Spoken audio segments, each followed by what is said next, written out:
안녕하십니까. 3주 만에 뵙습니다. 힘든 시기를 지나고 있는 것 같아요. 그래도 이렇게 대면으로 뵈니까 참 반갑습니다. 열왕기하 6장 보시겠습니다.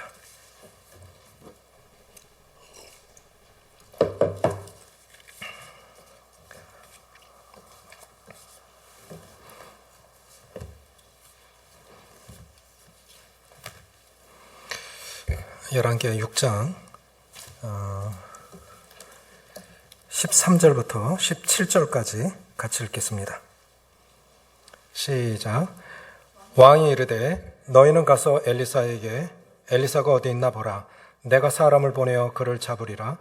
왕에게 아뢰어 이르되 보라 그가 도단에 있도다 하나이다. 왕이 이에 말과 병거와 많은 군사를 보내매 그들이 밤에 가서 그 성읍을 에워쌌더라. 하나님의 사람의 사환이 일찍이 일어나서 나가보니 군사와 말과 병거가 성읍을 에워쌌는지라. 그의 사환이 엘리사에게 말하되 내 주여 우리가 어찌하리까 하니 대답하되 두려워하지 말라. 우리와 함께한 자가 그들과 함께한 자보다 많으니라 하고 기도하여 이르되 여호와여 원하건대 그의 눈을 열어 보게 하옵소서 하니 여호와께서 그 청년의 눈을 여심해 그가 보니 불말과 불병거가 산에 가득하여 엘리사를 둘렀더라. 영안이 밝아지는 비결이라는 제목으로 말씀을 드리길 원합니다.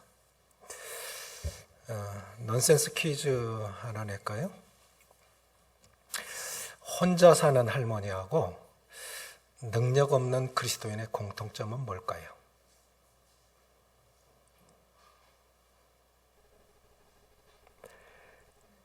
일부 시간에도 답을 못 하더라고요. 넌센스. 오, 박수. 와, 역시 달라. 일부 시간에 많았는데 답을 못 했어요. 혼자 사는 할머니는 사람 영감이 없고 능력 없는 그리스도인은 영적인 감각이 없어요. 영감이 없다고요. 영감이 없다고 하는 뜻은 다른 말로 하면 영성이 밝지 않다라는 뜻입니다. 영성이 밝지 않다고 하는 건 영성이라고 하는 건 보이지 않는 영을 보이는 영으로 살아내는 것인데 영성의 본질은 뭐냐면 내 안에 계신 성령님께 나의 영이 반응해서 믿는 사람 모두 안에 성령이 계시지 않습니까? 우리 안에 계신 내 안에 계신 성령님께 나의 영이 반응해서 보이지 않는 영을 보이는 것으로 살아내는 것이 영성입니다. 눈은 영성을 의미하는데 누가복음 11장에 보면은 내 몸의 등불은 눈이라. 내 눈이 성하면 내 몸도 밝을 것이요 만일 나쁘면 내 몸도 어두우리라. 그러므로 내 속에 있는 빛이 어둡지 아니한가 보라. 그리고 우리 속에 있는 우리는 언제 눈이 열렸습니까? 우리 마음의 눈은 언제 열렸습니까? 예수 그리스도를 주와 구주로 영접할 때 우리 마음의 눈이 열렸는데 살아가면서 이런저런 이유들로 우리 눈이 어두워져요. 몸이 1000냥이면 눈은 몇 냥? 900냥이라고 그러죠. 몸이 1000냥이면 눈은 900냥이라고. 눈은 굉장히 중요하고 굉장히 소중한 것인데 이 영안, 우리 마음의 눈은 열렸는데 예수 그리스도를 개인의 주로 영접해서 마음의 눈은 열렸는데 이런저런 일 아니면 걱정거리 이런 것들로 인해서 우리의 이 마음의 눈이 어두워질 때가 많이 있습니다. 성경에서는 한 사람의 생애를 한 줄로 기록한 곳이 참 많습니다. 모세의 경우에 신명기 마지막 장에 보면 모세가 죽을 때 나이 120세였으나 그의 눈이 흐리지 아니하고 그 기력이 쇠하지 아니하였더라. 그냥 한 줄. 그 생애 전체가 결국은 뭘 말하는 겁니까? 그가 죽을 때 나이 120세였으나 그의 눈이 흐리지 않고 눈은 영성을 의미합니다. 영성이 흐리지 않았다는 거예요. 기력이 쇠하지 않았더라. 그런데 반대되는 사람이 있죠. 엘리입니다. 제사장 엘리. 엘리의 눈이 점점 어두워 잘 보지 못하더라. 이게 결국 엘리의 생애였어요. 엘리의 눈이 점점 어두워 잘 보지 못하더라. 그래, 얼마나 영안이 어두워졌냐면 한나가 기도하고 있었는데 기도하는 사람을 술 쬐다고 말한 거예요. 그만큼 어두웠다고요. 그래서 영적으로 쇠퇴할 때의 특징은 뭐냐면 영적으로 쇠퇴할 때의 그 특징은 뭐냐면은 말씀이 희귀해요. 엘리 제사장 시대에 사무엘이 어려서 그 성막에서 섬겼을 때는 말씀이 희귀해요. 말씀이 희귀해요. 영적으로 쇠퇴할 때. 그것을 시대적인 현상으로도 볼 수 있지만 나 자신의 영적인 상태로도 볼 수 있는 거예요. 말씀이 희귀해. 유튜브에 들어가면 말씀 천지죠. 근데 내 말씀 없어요. 내가 붙잡고 오늘 순종해야 하는 말씀, 내가 붙잡고 그 약속의 말씀을 붙잡고 가야 할 그 말씀이 없다고요. 남의 말씀은 많은데 내 말씀이 없는 거예요. 말씀이 희귀해요. 그 다음에 영성이 밝지가 않아요. 세 번째, 기도하지 않아요. 모세와 엘리 제사장이 상반된 사람인데 부자지간에도 영성은 달랐습니다. 이삭이 어떤 사람입니까? 이삭은 아버지 아브라함이 자신을 번제로 드리려 할 때, 잡으려 할 때, 그게 하나님의 뜻이면, 자, 늙은 아버지, 100세에 낳았는데 아버지 늙었죠? 이삭은 청년이에요. 누가 더 힘이 셉니까? 자기 잡으려고 하는 걸 모르겠어요? 그게 하나님의 뜻이라면 죽어줘야지. 이렇게 순종하고 하나님께만, 그 아버지가 죽이는 게 아니라 하나님이 그걸 원하신다면 생을 드릴 수 있어, 목숨을 드릴 수 있어. 이랬던 사람이 이삭이에요. 그런데 노년에 죽기 직전에 어땠습니까? 에서에게 가서 사냥해서 짐승 잡아서 맛있는 요리를 해갖고 와라. 그럼 내가 너를 축복하마. 하나님 누구를 축복하라 하셨습니까? 야곱을 축복하라 하셨어요. 이미 정해진 거예요. 큰 자가 작은 자를 섬기리라. 그 하나님의 뜻이에요. 하나님의 뜻은 아버지도 못 바꾸는 거예요. 사람이 못 바꾸는 거예요. 그런데 그걸 바꾸려고 한다고요. 이미 큰 자가 작은 자를 섬기리라고 그렇게 하나님의 뜻이 정해졌는데도 아버지가 바꾸려 하잖아요. 영성이 흐려지니까. 그런데 야곱은 달랐어요. 야곱의 이름의 뜻은 속이다, 빼앗다. 이런 뜻, 나쁘게 말해서 사기꾼이에요. 아버지도 속이고 거짓말 잘하고 뭐 이렇게 사기쳤던 사람인데 결국은 나중에는 자식에게 속고 결국 인생을 외삼촌에게도 속다. 사람은 행한 대로 다 받아요. 참 두려운 거예요. 참 두려운 거예요. 행한 대로 받는다고. 그런데 야곱이 이제 애굽으로 내려가서 이제 죽을 때가 다 돼서 요셉이 두 아들을 데리고 와서 아버지에게 내 자녀들을 축복해 주십시오. 당시 족장의 축복은 그대로 하나님의 축복입니다. 그런데 야곱이 축복할 때 이렇게 축복한 거예요. 장자에게, 므낫세에게 오른손을 올려야 되는데 에브라임에게 올린 거예요. 오른손을. 그러니까 요셉 마음이 안 편한 거예요. 아버지 그게 아닌데요? 그럴 때 야곱이 뭐라 그럽니까? 나도 안다. 내가 이렇게 눈이 지금 잘 안 보이지만 나도 안다. 이도 한 민족의 대련이와 큰 자가 작은 자를 섬기리라. 부자지간인데도 이삭이 어떤 사람이에요? 자기 목숨까지도 하나님의 뜻에 내놓았던 사람인데 늙어갈 때는 그랬다고요. 하나님의 뜻을 자기가 바꾸려고 그래요. 그런데 야곱은 처음에는 사기꾼으로 살았어요. 그런데 늙을 때는 영이 맑았다고요. 나도 안다, 내 아들아. 나도 안다. 무엇을 기도하고 계십니까? 점점 살아가면서 기도가 되어지는 것은 모세처럼 살고 싶어요. 고린도후서에 그런 말씀이 있죠. 우리 겉사람은 쇠폐하나 우리 속은 날로 새롭도다. 모세 죽을 때 나이 120세였으나 그 눈이 흐리지 아니하고 그 기력이 쇠하지 아니했더라. 정말 영이 맑았으면 좋겠어요.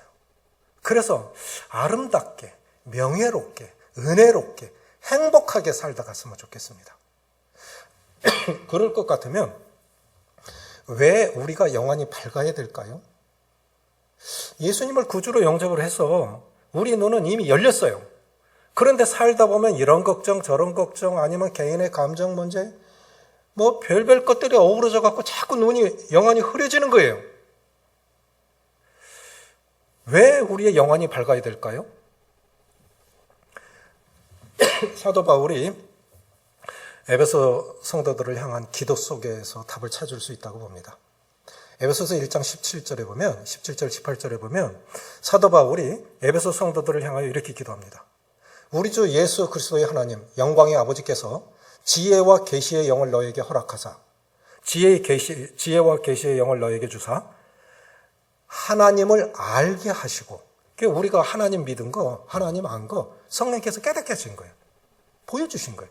알게 하시고 너희 마음의 눈을 밝히사, 너희 마음의 눈을 밝히사 그의 부르심의 소망이 무엇이며 성도 안에서 그 기업의 풍성이 무엇이며 그 힘의 위력으로 말미암아 너에게 베푸신 능력이 무엇인지 알게 하려 하노라. 이게 세 가지예요. 우리 눈이 밝아야, 영안이 밝아야 할 이유는 첫째는 사명에 집중하게 하기 위해서요. 사명에. 영안이 밝지 않으면 사명을 모른다는 거예요. 자, 방황하는 사람들이 왜 방황을 할까? 하나님을 만나지 못해서. 그럼 그리스도인들은 왜 방황할까? 사명을 모르기 때문에.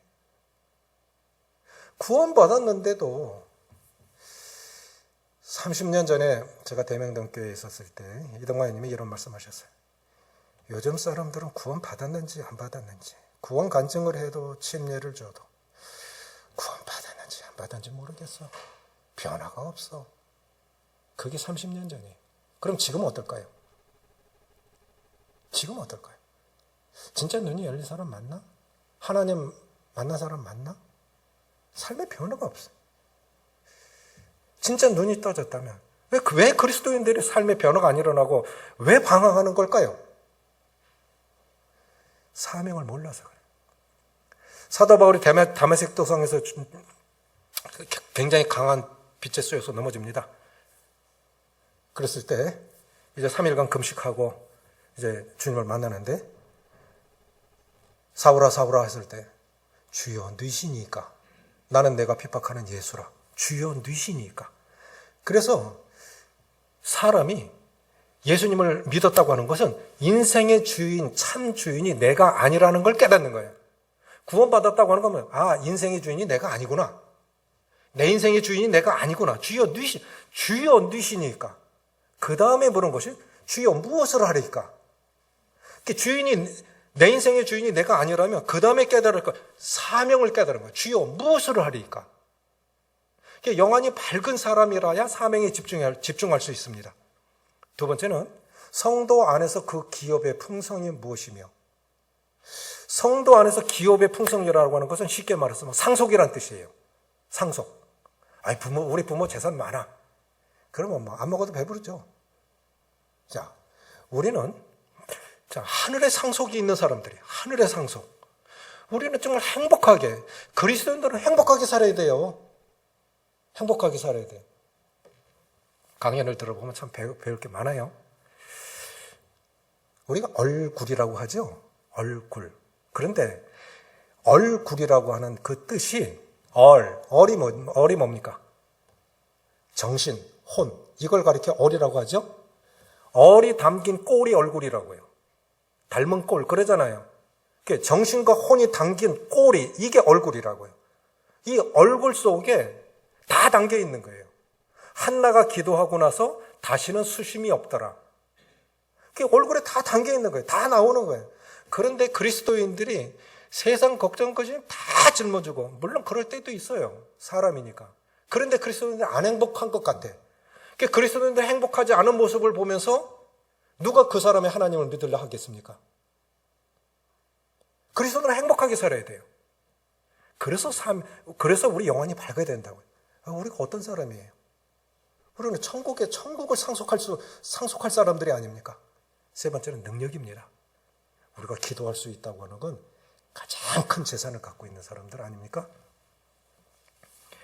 자, 그러면 우리는 이 영안이 밝아지는 비결은 뭘까? 첫째는 기도하는 것입니다. 자, 보십시오. 아람 군대가 선지자 하나 잡으러 군대가 출정을 한 겁니다. 아람이라고 하는 건 오늘날 시리아입니다. 시리아 군대가 선지자 하나 잡으려고 쳐들어왔어요. 엘리사 선지자 사환이 아침 일찍 나가보니까 아이고 적군이 성을 포위하고 있는 거예요. 어쩌지요? 그랬을 때 선지자 엘리사가 기도했습니다. 그랬을 때 사환의 눈이 열렸어요. 그래 사환의 눈이 열리니까 보세요. 16, 17절 같이 읽습니다. 시작. 대답하되 두려워하지 말라. 우리와 함께한 자가 그들과 함께한 자보다 많으니라 하고. 이건 희망이지요. 눈이 열리지 않았을 때는 절망을 봤어요. 근데 이제 눈이 열리면은 희망을 묻는 17절 시작. 기도하여 이르되 여호와여 원하건대 그의 눈을 열어서 보게 없소서 하니 여호와께서 그 청년의 눈을 여심해 그가 보니 불말과 불병거가 산에 가득하여 엘리사를 둘렀더라. 눈이 열리니까 하나님의 강력한 보호하심이 보인 거예요. 하나님의 강력한 보호하심이 보인 거예요. 눈이 안 열리면 답답해요. 이제 어느 날 은영이하고 쌍둥이가 다 확진이 됐어요. 한밤인데 아인이가 먹은 거 다 토하고 해열제를 먹였는데도 열이 39도 쭉쭉쭉쭉 계속 올라가요. 39도에서 39도 3, 39도 2, 39도 3 막 올라가요. 결국은 119를 불렀어요. 그것도 하도 사람들이 많이 걸리니까 금방 안 와요. 5분 안에 와야 되는데 10분도 넘은 것 같아. 본부에서는 한 대가 왔어요. 어디는 병원 좀 보내주세요. 받아주는 데가 없어요. 한밤에 아이가 갈 데가 없어요. 병원에 갈 데가 없어요. 받아주는 데가 한 군데도 없는 거예요. 딱 한 군데 받아준대요. 그것이 성서 동산병원. 그래서 갔어요. 가보니까 앰뷸런스가 주차장에 한 6대 대기하고 있는데 1시간, 2시간이 돼도 환자가 못 들어가요. 너무 많으니까 앰뷸런스 환자 볼 시간이 없는 거예요. 1시간, 2시간 지나니까 겨우 주차장에 쳐놓은 텐트, 천막 속에 야전 병상처럼 하나 딱 허름한 거 하나만 하도록 거기 누이라는 거예요. 그리고 의사 와보지도 않아. 그리고 한참 만에 이제 의사 와가지고 해열제 주사를 놓으니까 열이 좀 떨어지더라고. 그러고는 끝이야. 그리고 또 피 뽑는데, 야, 여기서 병을 키우고 가겠다. 열이 조금 이제 내렸으니까 차라리 집으로 가자. 애가 자야 되는데, 자야 나을 것 같은데, 거기서 잘 수가 없잖아. 그래, 이제 집으로 데려오니까, 그래도 이제 애가 자더라고요. 자, 이 영안이 흐려지는 거는 답답한 현실. 내 삶을 둘러싸고 있는 벌써 코로나 3년째 들어갑니다. 코로나 터지고 봄을 3번째 맞고 있어요. 이 답답한 현실 속에서 문 닫은 소상공인들, 직장 잘린 사람들, 대기업 다니고 공무원 아닌 사람들 참 많아요. 우리 성도들 몰라서 그렇지 오늘 재정 보고 했지만 이건 기적이에요. 코로나 시대에 재정이 늘고 있다고 하는 거는 어제 선생님 얘기를 들어보니까 우리나라 일반 교단의 교회가 10,000개가 없어졌대요. 코로나 터지고. 신학교 교수들이 거짓말 하겠습니까? 10,000개가 없어졌다. 서울 여의도 순복음교회 500억짜리 땅을 내놨다. 교회가 어려워서. 답답한 거예요. 굉장히 어려운 시대예요. 그러면 문제 속에 들어가면은 우리 영이 흐려지게 돼 있어요. 그러니까 우리 영을 뜨면 하나님의 강력한 보호하심이 보이는 거예요. 자, 우리가 지금 오늘도 나와서 대면으로 예배를 드리고 말씀을 듣고 교제를 하고 다 하나님께서 이 어려운 가운데서도 우리를 보호하셨기 때문에 우리 가족이 건강하고 오늘도 예배 드렸고 또 우리 교회를 주님이 보호하셔서 이 어려운 때에 교회가 2년 만에 10,000개가 없어지는 상황 속에서 교회가 그래도 매년 침례식을 하고 재정이 늘어나고 저는 구독자들만 제가 복음 전하는 사람 2명이에요. 자랑이에요. 1년에 2번씩 침례식이 한다고. 재정 20% 늘었다고. 상상 못할 일이에요. 기적 아닙니까? 문제보다도 더 큰, 이 답답한 현실보다 더 큰 하나님의 강력한 보호하심이 있으니까 그래도 내 가족이 지금까지 살았다고요. 교회가 건강하다고요. 국가와 민족 얼마나 위험합니까? 북한은 거기 그 탄도 끝에다가 핵 실으면 핵탄도 날아오는 거예요. 참 불안하지요. 그런데도 하나님 보호하시니까 지금 우리가 이렇게 편하게 살고 있는 거 아닙니까? 그래서 우리 눈이 영안이 밝아지려면 기도하셔야 돼요. 기도하지 않으면 주님이 옆에 계셔도 못 느껴요. 예루살렘에서 엠마오로 내려가는 사람들 주님이 옆에 계셨는데도 못 느끼는 거예요. 기도하지 않으면, 영안이 밝지 않으면 문제에 대한 답이 옆에 있어도 모릅니다. 하갈이 이스마엘 낳고 좀 교만했어요. 그래서 쫓겨났습니다. 그리고 식량과 물 한 가족 부대를 갖고 쫓겨났는데 물 다 마시고 나니까 이제 죽어야 되잖아요.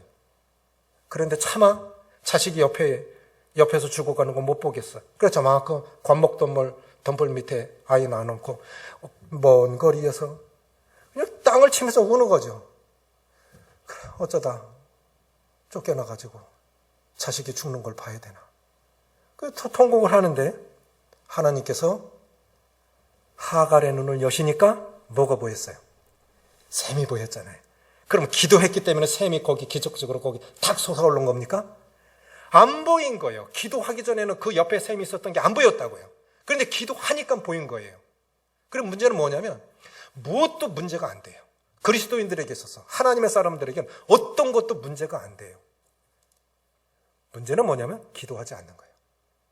기도하면 그 문제 옆에 답이 보여요. 그런데 기도하지 않으면 문제 옆에 답이 있어도 안 보이는 거예요.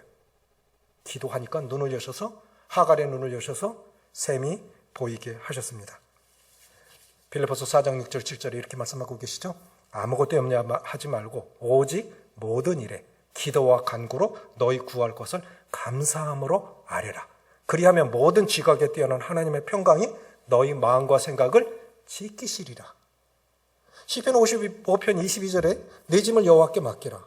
자, 맡긴다는 것과 조금 전에 그 빌립보서 말씀이 일맥상통하는 겁니다. 뭐가 같냐? 기도하면 너희 마음과 생각을 지키라. 평강 가운데 지켜주신다는 거죠. 내 짐을 맡겼다. 기도했다. 그러면 내 짐을 여호와께 맡기라. 비행기를 타면 짐은 항공사 이렇게 맡기면 이제 도착지에 짐이 나옵니다. 그런데 전에 한번 그런 적이 있어요. 중국에 갔는데 중국 물건들이 좀 그래요. 이게 트렁크가 뽀개져 갖고 확 열려버린 거예요. 그럼 어떻게 되겠어요? 그 안에 내용물들 난리 나죠. 그런데 지금들은 그 캐리어 잘 나오잖아요. 안 열린다고요. 그런데 이 짐이 진짜 도착지에 잘 도착할까? 성지순례 갔던 분이 왔는데 자기 짐이 프랑스로 가버렸어요. 한 달 만에 다시 되돌아왔다고. 그건 사람이니까 실수할 수 있지만 그런 걱정하고 비행기 타는 사람 없죠? 맡겼으면 도착하겠지. 편하게 간다고요. 그래, 맡겼다라고 하는 건 무슨 뜻이냐면 모든 결과에 대해서 자유로워졌다 이 뜻입니다. 자, 기도했다면 너희 마음과 생각을 지키신다는 그건 뭐냐면 기도한 결과에 대해서 자유로워졌다. 그건 이제 하나님이 응답하시든 안 하시든 다른 방법으로 하시든 내 소관 아니야. 기도했으면 그 결과에 대해서 자유로워졌다 이 뜻입니다. 그러니까 이제 한나가 기도한 후에 얼굴에 수색이 없더라. 우리는 연기 못해요. 지금 저 마스크들 쓰고 계셔서 지금 다 안 보이는데요. 성도들 유일하게 간간히 신방도 하지만 성도들 유일하게 얼굴 볼 수 있는 날은 주일입니다. 그런데 저는 성도들 얼굴 자세히 봅니다. 안 보는 것 같아도 자세히 봅니다. 그럼 얼굴에 수심이 있는 분들이 있고 걱정 근심이 있는 분들이 있고 그래요. 어리 당긴 꼬리 얼굴이라고요. 숨길 수가 없는 거예요. 그런데 기도하면 아무것도 변한 거 없어요. 그런데 편안해지는 거예요. 그 결과에 대해서 주님께 맡겼기 때문에. 그러니까 영안이 밝아지는 거라고. 두 번째는 뭐냐면 찾지 않습니다. 요한복음 9장에 보면 이런 이야기 나옵니다. 날 때부터 소경된 사람이 있습니다. 그런데 주님이 그 앞을 지나가는데 제자들이 주님께 뭐라 그러냐면, 주님, 이 사람이 소경이 된 게 자기 죄 때문입니까? 아니면 부모 죄 때문입니까? 제자들이 그렇게 말했다 그러면 다른 사람들도 그렇게 말할 수 있겠죠. 그렇죠? 우리가 삶 가운데 운명에 대해서 비관적인 생각이 들 때 대부분은 가정사예요. 거의 가정사에서 이 비관적인 생각을 갖습니다. 나는 왜 이런 부모를 만났지? 왜 이런 자녀들이 태어났을까? 내 배우자는 왜 이래? 나는 왜 이런 사람이지? 사람들이 자신의 운명에 대해서 비관적인 생각이 들 때는 거의 가정사에서 와요. 자, 제자들이, 아무 상관도 없는 제자들이 그런 말을 했다면 자기 자신은 얼마나 그걸 생각했을까요? 부모는 또 얼마나 마음이 아팠을까요? 그런데 주님 뭐라 그러십니까? 자기 죄 때문도 아니고 부모 죄 때문도 아니고 그 사람에게서 하나님의 영광을 드러내시기 위해서 허락한 거다. 내가 이런 만족스럽지 않아요. 정말 운명을 탓하고 싶은 문제들이 살다 보면 일어난다고요. 지금 안 나타나도 앞으로 어느 때, 부모 때는 안 나타나도 할아버지 할머니 돼서 겪을 수 있는 일도 있고 인생 장담할 게 못 돼요. 그럴 때 우리가 그런 생각들, 내가 왜 이렇지? 내 인생은 왜 이렇게 꼬여? 자녀들이 과년아이쯤엔 자녀 결혼 걱정, 취업 걱정. 자, 구원받아야 할 부모들이 있습니다. 구원받아야 할 자녀들이 있습니다. 가족들이 있고 이웃들이 있고 다 걱정거리죠. 다 걱정거리. 그런데 주님께서 하신 말씀은 그를 통해서 하나님의 영광을 드러내시기 위해서 허락한 거다라고 말씀하시고, 당시에 약이 발달하지 않았던 시대에 그냥 만병통치처럼 쓰이던 게 침이었던 것 같아요. 저도 이제 저 앞에 조그만 밭대기 농사 지으면요, 여름에 우리 다른 데는 다 농약을 치는데 우리만 농약을 안 치니까 모기는 일적으로 다 모여요. 그럼 가면요, 모기 밥이 돼요.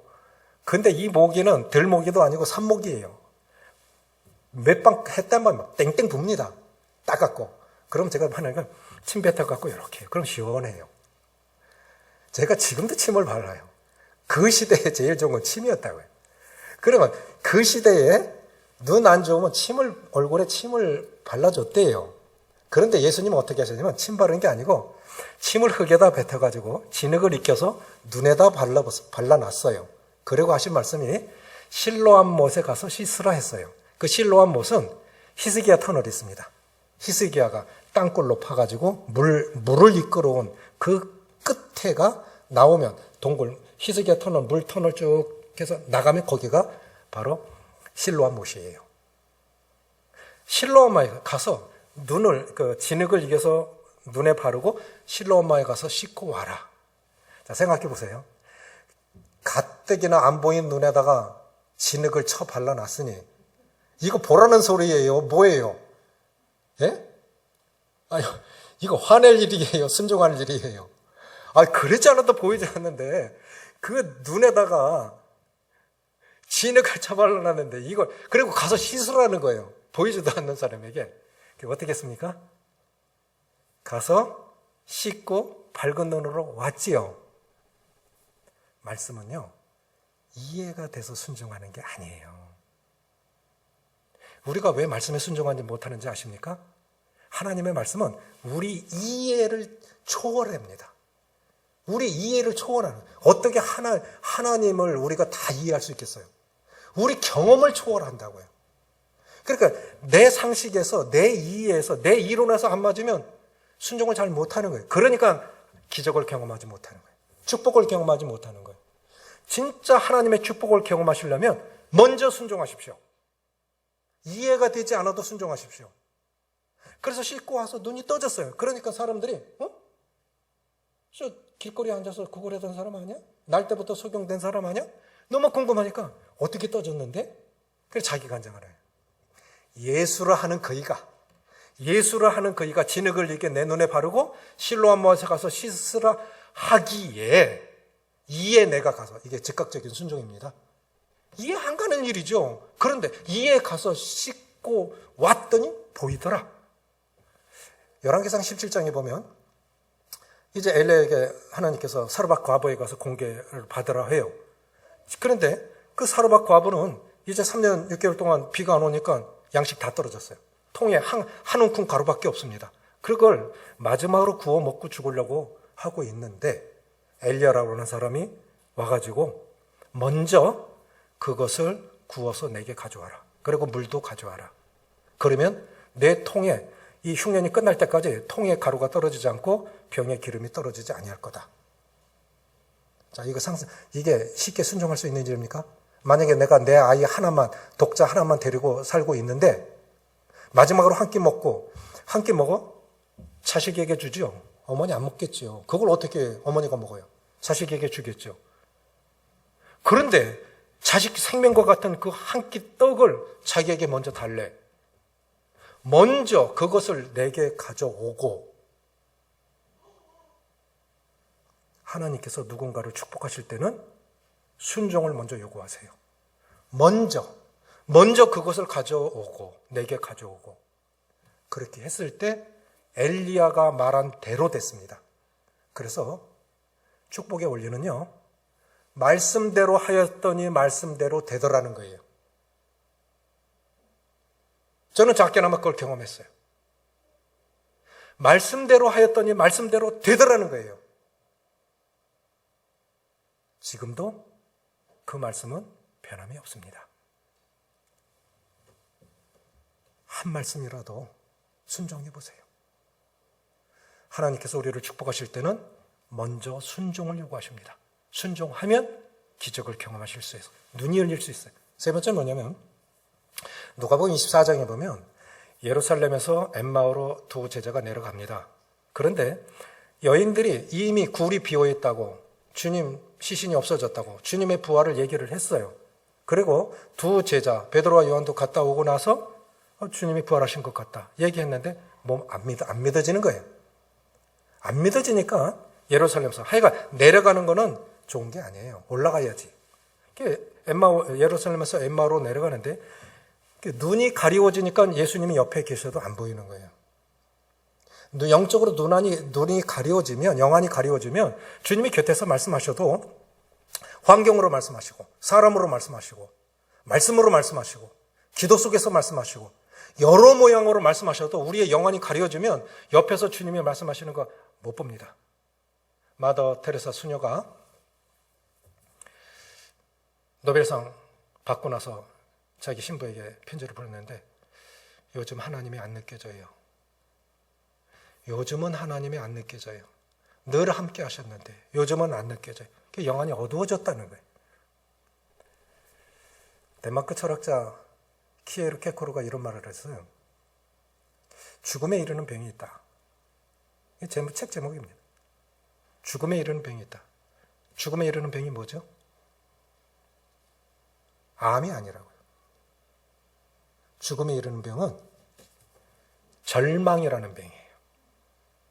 절망이라는 병. 그래서 키에르 케코르가 하는 말이 바로 요한복음 11장 말씀을 이해하는 거예요. 나는 부활이요 생명이니 나를 믿는 자는 죽어도 살겠고 무릇 살아서 나를 믿는 자는 영원히 살리라. 내가 이것을 믿느냐? 그게 안 믿어진 거예요. 주님의 부활이 안 믿어지는 거예요. 그게 왜 안 믿어지고 실망하고 내려간 것일까요? 두 제자가 기대한 것은 주님이 죽으시는 게 아니에요. 주님 죽으시면 안 되는 거예요. 주님 사셔서 이스라엘을 정치적으로 회복시켜줘야 되는데 주님이 너무 허무하게 힘없이 죽어버리신 거예요. 그러니까 너무 실망해버린 거예요. 두 제자는 뭐를 착각을 했냐면 죽음 없는 구원을 바란 거예요. 고난 없는 영광을 바란 거예요. 그런데 예수님이 예루살렘부터 동행하셔서 엠마오까지 가는 이 거리를 13리 길이가 꽤 멀죠. 계속 얘기를 하셔도 못 깨닫는 거예요. 영안이 닫혀 있으니까. 그래서 저는 생각해 보니까 내가 그 옆에 있었다면 정말 행복했었을 것 같아. 모세로부터 선지자까지, 그러면 모세오경, 그럼 아담이 죄짓고 나무 뒤에 숨었을 때, 무화과 잎이 없고 무서워서 숨었을 때, 하나님이 가죽 옷을 지어 입혀 있었을 때, 가죽이 나왔다는 것은 한 짐승이 죽었다는 뜻이다. 대속제물이 없이는 인간의 죄는 용서받지 못해. 이것부터 시작해서 이사야 53장, 도살장으로 끌려가는 양같이. 그래서 내 한 마리 양으로서 대속제물로서 내가 죽은 거다. 다 풀어서 얘기했을 거예요. 모세로부터 선지자까지니까. 그랬을 때 그들이 깨닫을까요? 눈이 안 열리면 모르는 거예요. 그런데 이제 엠마오에 도착했을 때 저녁이니까 먹어야 될 거 아닙니까? 주님이 축사하셨어요. 축사라는 다른 말은 감사하였을 때 눈이 열렸어요. 그러니까 자, 우리의 영안이 열리려면, 영안이 밝아지는 비결은 첫째는 기도하는 거예요. 답답한 현실 속에서 기도하면 답이 보인다고요. 두 번째, 비관적인 운명이 들 때 말씀에 순종하세요. 순종하시면 하나님의 능력이 보여요. 경험할 수 있어요. 세 번째는 뭐냐면, 이런 일상의 상은 실망이 되어졌을 때, 일상에 살다 보면 실망될 때 참 많지요. 실망이 될 때 감사하십시오. 감사하세요. 예, 코로나 터지고 나서 보니까 얼마나 많아요. 지금은요, 누가 코로나 걸렸냐가 아니라 누가 안 걸렸냐, 알겠느냐를 물어야 할 판인 것 같아요. 그런데 동네 방네 찾아다니면서 음식 해나려는 분들이 계세요. 그거 뭐 단순한 음식이지만 저는 그걸 그렇게 보지 않았어요. 저는 그 음식으로 먹지 않았어요. 저는 그 주님의 사랑을 봤어요. 일상의 삶 가운데 참 평범한 건데, 이게 주님이 나를 위로하시는, 우리 가족을 위로하시는, 이게 참 쉽지 않은 거예요. 그래서 참 감동받았어요. 그리고 느낀 것이 뭐냐면, 나는 그럼 어떻게 살아야 되지? 를 깨달았어요. 주님이 나를 이렇게 사랑하시고 성도들의 사랑을 받고 있는데 나는 어떻게 살아야지? 그러면서 이 말씀이 주어진 거예요. 영안을 열어서 모세처럼 죽을 때까지 그 눈이 흐리지 아니하고 기력이 쇠하지 아니했던 것처럼 밝게, 행복하게, 누군가를 위해서 내가 할 수 있는 은사와 재능을 가지고 살아야지. 일상의 삶 가운데 감사가 느껴지고 감동이 느껴졌습니다. 중요한 것은 이겁니다. 기적은 항상 있지 않습니다. 기적이 항상 있으면 기적 아니지요. 자, 축사하실 때 일상의 삶 가운데 식탁에서 감사할 때 눈이 열렸어요. 카터 대통령 제가 존경하는 사람 중에 한 분인데 이번에 지금 온몸에 암이 다 퍼져서 뇌암까지 올라갔습니다. 그런데 퇴임하고 노벨상 받은 사람은 카터밖에 없어요. 현직에 있을 때도 노벨상 받기가 힘들어요. 근데 이분은 퇴임하고 노벨상을 받았어요. 근데 이분이 누군가를 초청하면 식탁에서 너무너무 많이 감사한대요. 식탁에서. 식탁이 예배인 거예요, 예배. 그러니까 일상의 삶이 예배가 돼버려요. 많이 감사하는 거예요. 중요한 것은 이겁니다. 자, 이런 변화가 일어났다고 하면, 자, 예수님께서 축사하실 때 이제 두 제자, 그런데 전승에 의하면 한 사람은 글로바라고 이름이 기록되어 있죠. 그리고 한 사람은 안 나와 있죠. 그런데 전승에 의하면 이 글로바가 누구냐면 우리 주님의 육신의 아버지 요셉의 형이래요. 그리고 또 한 사람은 그의 아들이라는 겁니다. 그러니까 이분들은 12사도에 들지는 않았지만 이 초대교회의 중요한 분들 중에 한 분들이었을 거예요. 그런데 이제 실망한 거예요. 자기 기대대로 안 되니까 실망하고 주님께 실망해서 내려갔는데 눈을 여서 보니까 말씀이 풀어지고 주님이 보여주고 느껴지니까 이제 이미 저녁이고 해가 졌는데 그 즉시로 예루살렘으로 올라갑니다. 그래서 제자들이 모인 곳에 가서 나도 부활하신 주님을 봤다. 이렇게 증언하잖아요. 나도 부활하신 주님을 봤다. 그러면 중요한 건 이거예요. 말씀 잘 들었어요. 여기서 끝나요. 그러니까 변화가 안 되는 거예요. 영안이 열렸으면 그 다음에 뭘 해야 되느냐? 소명의 자리로 돌아가야 됩니다. 소명의 자리로. 눈이 열리고 나니까 그들이 머무를 곳은 엠마오가 아니라 예루살렘이었어요. 예루살렘. 거기 가서 뭐 한 거예요? 나도 부활하신 주님을 봤다. 그럼 우리의 영안이 열렸다고 하는 건 무엇입니까? 그곳이 가정일지, 그곳이 직장일지, 어딜지 모르겠지만 어쨌든 그곳이 소명의 자리여야 됩니다. 그 소명의 자리에서 부활의 주님을 나타내셔야 돼요. 그것이 변화의 결과예요. 그래서 영안을 열어주신 거예요. 소명을 감당하시는 우리 성도님들 되시기를 바랍니다. 자, 말씀을 요약합니다. 영안이 열리면 영안이 밝아야 할 이유, 사명에 집중하기 위해서. 두 번째, 행복하게 살기 위해서. 행복하셔야 돼요. 세 번째, 일상의 삶 가운데, 평범한 삶 가운데 감사하며 사시기 위해서 영안이 밝아야 됩니다. 기도하시겠습니다. 아버지 하나님, 지금까지도 참 쉽지 않은, 어쩌면 누군가의 고백처럼 사막이 아름다운 것은 어딘가에 샘이 숨겨져 있기 때문이라고 했던 것과 같이 사막 같은 인생을 살아가면서 구원의 우물에서 우리 영혼의 목마름을 해결할 수 있도록 주님 저희들을 축복해 주셨고, 또 때때로 우리 허기지고 영안이 흐려질 때, 기도할 때 우리의 영안을 여셔서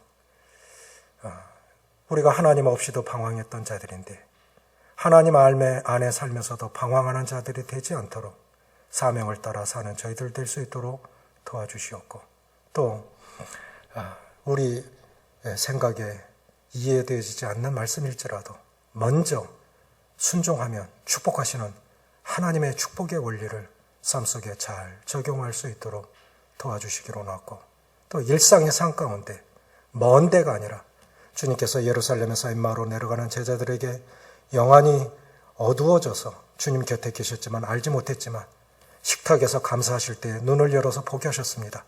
그리고 주님은 다시 보이지 않으셨습니다. 항상 주님 보이는 거 아니지만 눈이 열렸다면 이미 경험한 그 감동, 그 감격, 그 은혜, 그 기적을 가지고 남은 삶을 넉넉히 살아가는 능력이 될 수 있도록 우리 모두를 축복하시기로 원하며 우리 주 예수님의 이름으로 감사하며 기도합니다. 아멘. 감사합니다.